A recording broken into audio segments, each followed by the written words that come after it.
In the news hour, I'm Sakal Bhatt, and let's go back to our top story on the U.S. polls. As of now, Kamala Harris is leading Donald Trump in new poll projection after Biden's dropout. In fact, her donations are also swelling, topping reportedly $100 million US. We try and understand what next in these U.S. elections, and has Kamala Harris got what it really takes to beat Donald Trump? A switch from a prosecutor to a possible president of United States of America.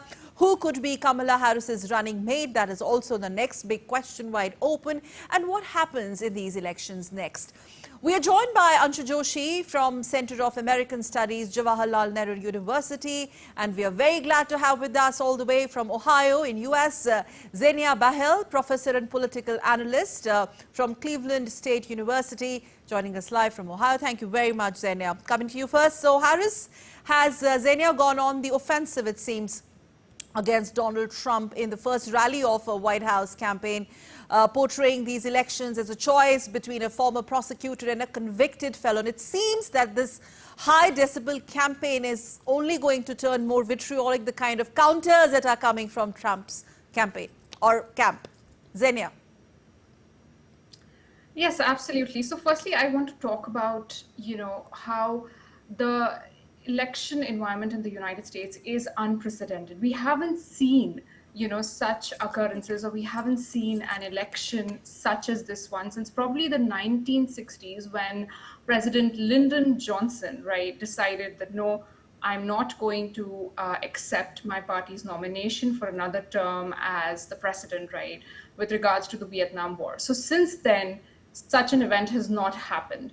And for the very first time, we have somebody of South Asian descent, specifically Indian descent, and a black woman who might, who potentially might become the president of the United States, and she'd be the first such nominee of the Democratic Party if she's given that certificate in the Democratic National Convention, which is set to happen in Chicago, Illinois.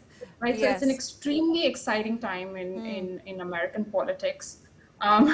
It has been a very interesting debate overall as it pertains to Biden's age and Trump's age, But vitriol. Go ahead. Yes, that's the word. In fact, Anshu, coming to you now, the way many would say Harris has been fledging and the campaign has raised staggering $100 million or plus dollars in just 36 hours post President Biden's exit. But the next question is this going to be a constant or consistent lead or race? Let's see, because nothing can be stated for sure in the US presidential elections, and we have seen that how Biden's one statement has turned the table. Before going into the nut and bolts of the upcoming elections, Sakal, it's very important to look at the overall picture. And we all know that how Trump has officially been declared as the nominee from Republican side in the recently held Republicans National Convention. We are waiting for the same announcement from Democrats side in their convention to be held shortly. But after Biden's exit from the elections, definitely the picture has changed when he has already taken Kamala's name as, in his place. And after this announcement, now there are many speculations. So if Kamala gets to be announced as the next nominee by Democrats officially, she is going to create, no doubt, history in the history of United States of America, being the first non-white woman doing so. Yes. And she comes with her own advantages, at the same time with apprehensions also, Sakal. So definitely she is the vice president of the country. The nation knows her style of working. She stands on a very firm economic ground, as in she has raised and set a record of raising more than $80 million in, as donations in one day after Biden's exit from the elections. Yes. However, and then her rivals have also endorsed her. Look at how Nancy Pelosi has already endorsed her. But then there are apprehensions also, as I said, nation knows her way of working. Okay. So there are certain areas wherein, there are exclamation marks, for example, when it comes to the matter of immigrants. And Okay. we all know what happened when, how she dealt with the issue of immigrants.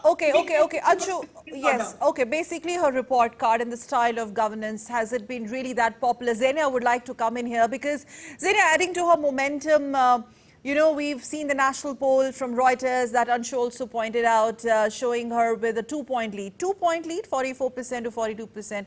But there are, is this a really uphill task for her? Her popularity, her report card as a vice president? Fill in us with some more details. Yes, now that's a very interesting question, right? Trump has specified that he's ready to debate her. He's ready to debate her on policy specifically, and a lot of his, senior Republicans, a lot of his supporters have told him not to pick on her race, not to pick on her being a woman, or not to pick on her nationality, which is of course American, right? But it is something that will be brought to light in this election, and specifically target her on policy. Now, her performance. People credit her for advocating for abortion rights, for women's rights. But there has also been a sense of disappointment under Biden, right? Her performance overall, especially when it comes to economic policy, especially when it comes to foreign policy, right? With her comments on Gaza, with her comments on the war in Gaza, the war in Ukraine. So there has been some disappointment there. But then there is that high expectation from her to bring in reforms related to abortion, even criminal justice reform, given that she's been a public prosecutor and she has had that record of being very harsh on some criminals, but also been criticized for not taking a specific stand. But you talked about vitriol, right, in the very beginning of the conversation, and I want to talk more about that. Let's look at what happened to Obama during his campaign, right? Constantly there were questions about where he was born, and those questions have been raised about Harris as well. And she's a woman who has chosen to not have children, right, which is a growing population of women in the United States.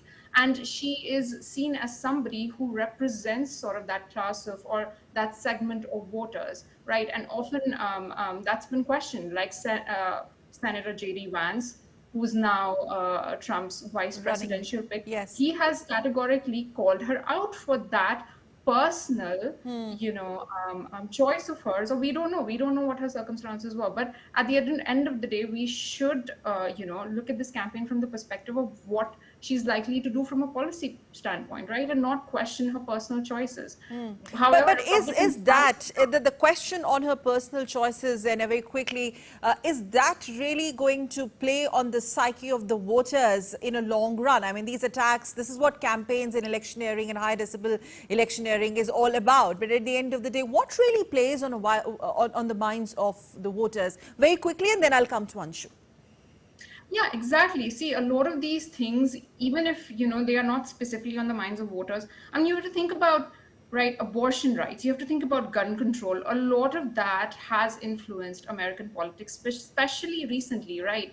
We have seen some really conservative states move forward, such as Ohio, my state, move forward with enshrining abortion rights. And Kamala Harris has been rigorously campaigning for abortion rights in the United States, which has become a major political issue, right, to guard women's personal choices. All right. And she's been questioned for not having children. So it's rather, it's rather appalling. And yes, I'd say it's a personal choice completely. I mean, we just move ahead from there, and coming to you, Anshu. So, so the bigger question, Kamala Harris, has she got it what it takes to beat Trump? This whole narrative, a shift from a prosecutor to the possible president of United States of America.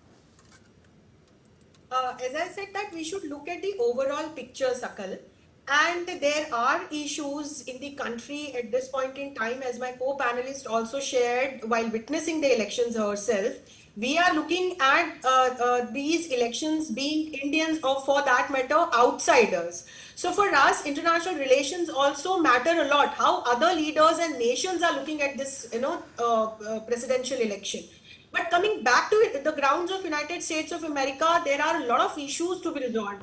ranging from inflation to unemployment to gun lobby to climate change containment and so on, that are affecting the day-to-day lives of a common man sitting there. So they are going to definitely play a vital role while voting, as in when we look at the psyche of people over there. Right. When we look at the personalities and ideologies of leaders, Sakal, when I teach foreign policy, we should not forget that national interests and objectives of a nation always work as the North Star for any and every leader from any ideology, any party, when that person takes the seat, takes the oath as the head of his or her nation. Okay. So whoever wins has a list of national priorities and objectives.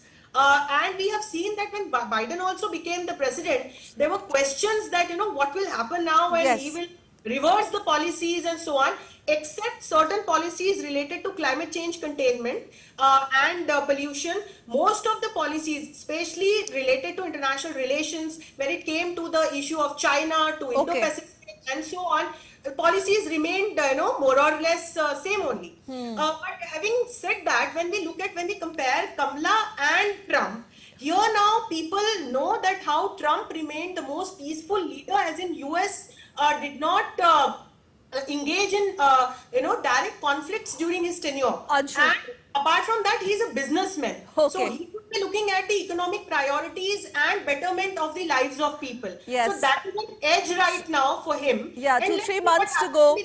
Yeah, we'll see how this really pans out from here. But Zenia, before we wrap up, since you're a special guest from Ohio, now the focus also shifts, rather the conversations I'm sure are already happening, the backdoor talks and all of that, backroom talks. Who could be Kamala Harris's running mate? Who could be the next one she's going to pick? And now all eyes are also set in this convention in Chicago to officially confirm this. There's a build-up for that. Yes, there's quite a build-up, right? And there are quite a few potential picks for the vice president. The inclination is primarily towards Pete Buttigieg, a candidate that I personally am, very fond of, and I think he represents the LGBTQ community, right? He supports a lot of the policies that I particularly supported when I voted for the Biden administration in the last election, right?